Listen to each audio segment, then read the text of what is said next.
Good morning, everyone. I have explained Hinduism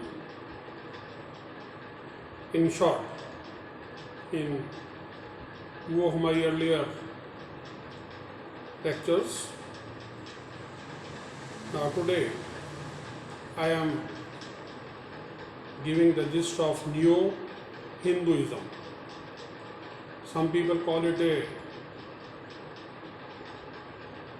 revival of Hinduism, and I have listed this in my blog santoshripathshala.blogspot.com under the title Hindu Philosophy Chapter 2 Hindu Darshan Shastra.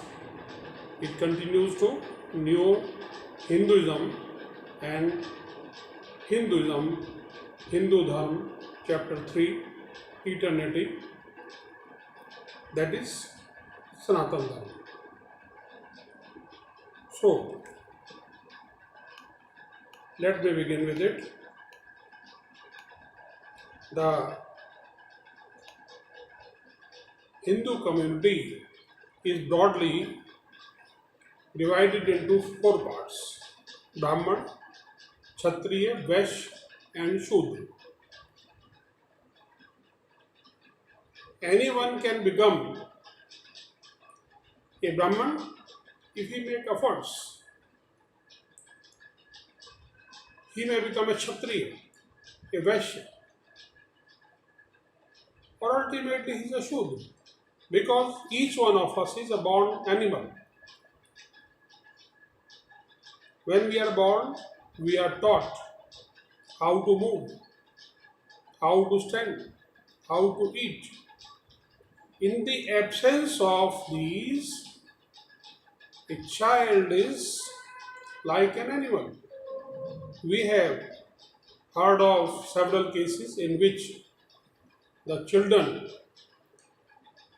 who were not cared by the parents and who were adopted by the animals, they growled like animals,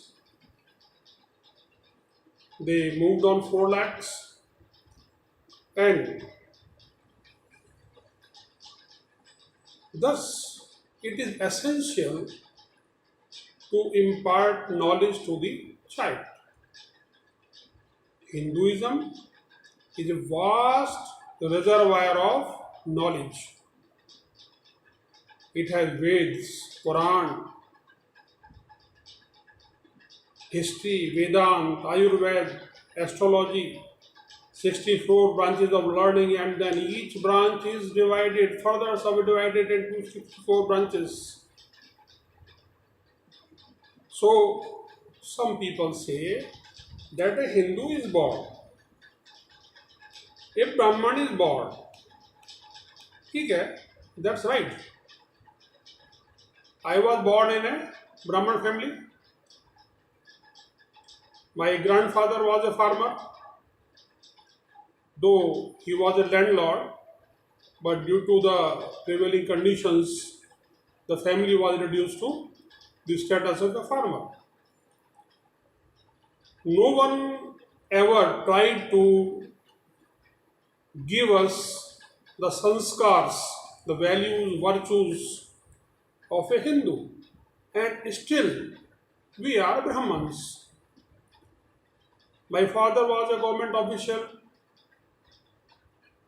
My grandfather's elder brother was an army man. So he did the job of a Kshatriya. My grandfather was a farmer. He did the job of a Vaishya. We had cattle. We used to farming. And still, I do say that I am a Brahman. I practice Veds. I have read Mahabharata, Ramayana, Gita, Qurans, all 18. I have gone through Vedanta as well. And I noticed that after Mahabharat, there was a great degradation in the values. And then Mahatma Buddha appeared on the earth, and his appearance alienated the society from the Brahmins, and thus to survive, the Brahmins adapted to those practices which were not expected from them.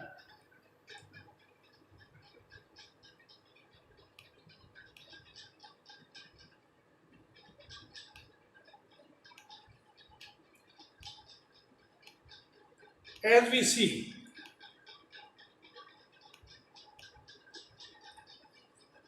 our Rishis Munis, they were great scientists.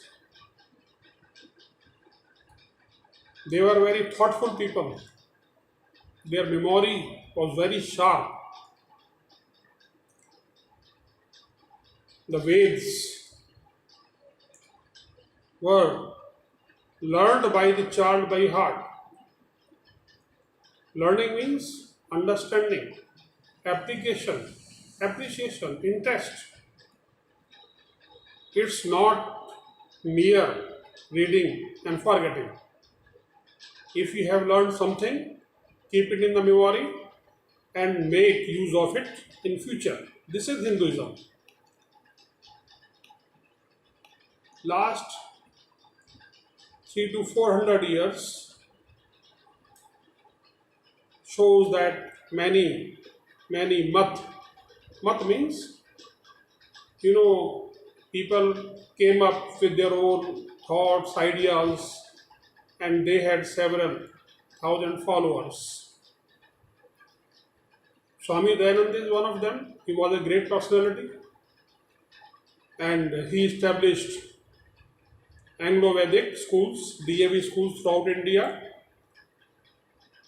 He even translated Veds in Hindi. I am translating Veds in English.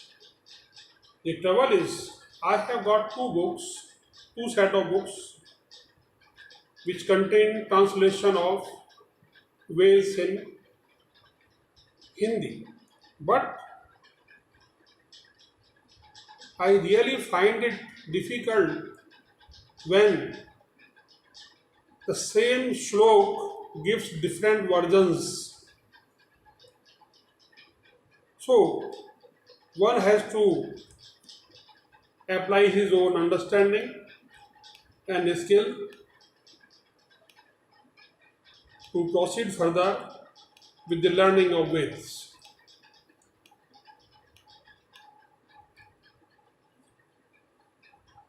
We have, great philosophers like Mahavir, Mahatma Buddha. They propagated ethics. They always talked of ahimsa. Ahimsa does not mean that you will not protect yourself. You will have to protect yourself. The intruder, the rapist, the violent has to be repelled. We don't have to depend over the God that He will come running and protect us, like He came to free the elephant from the crocodile. This is what has happened in Somnath. The priests did not try to defend themselves and the temple. I remember Rishi Nar and Narayan, when they were performing ascetic practices at Badrinath, they had bows and arrows. And this irritated Prahlad. He went to Nar Narayan and challenged them, and he was defeated every time. He went to Bhagwan Vishnu, and Bhagwan Vishnu straightly told him that they are my incarnations. If you have to defeat them, you have to accept them as senior, superior to you. You have to bow before them. You cannot overtake them, just like that. We should have that tradition. We must protect ourselves at all costs. Do not surrender. Fight. And during the last 800 years, people from all over the world, different castes, communities, came to India. They distorted vast heritage, culture of India. They destroyed the temples. They destroyed the university. They burnt away the libraries. And a number of rulers in India, they tried to convert Hindus, and they were successful. The cowards accepted. And now is the time, awakening is coming.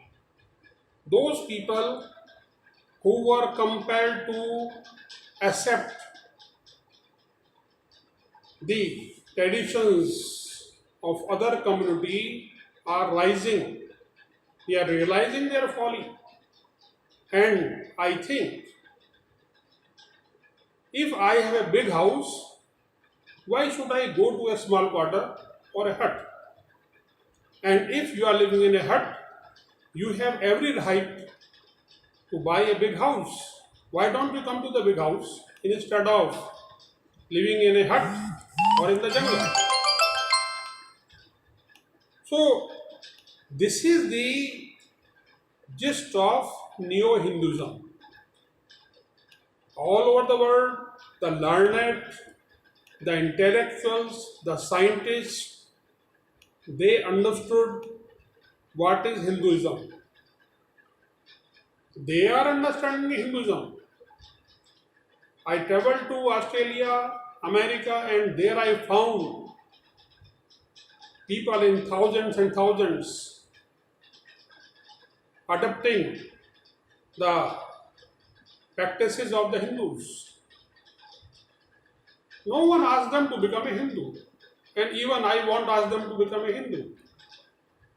Because if you have faith in the God, if you have faith in the Almighty, if you believe in rich culture, heritage, history, and if you want to serve the humanity, you don't need to be converted. You are a Hindu automatically. No one forces you to go to the temple. It's your choice. I do have a choice. Though I pray regularly 3 times a day, but no one ever compelled me. I never compel even my wife to pray or my son to pray, because I know that they remember the God every day. They love the God. They follow the dictates of Sanatan Dharma, eternity. And with this, I complete this lecture of today, just showing you the photographs of my blog.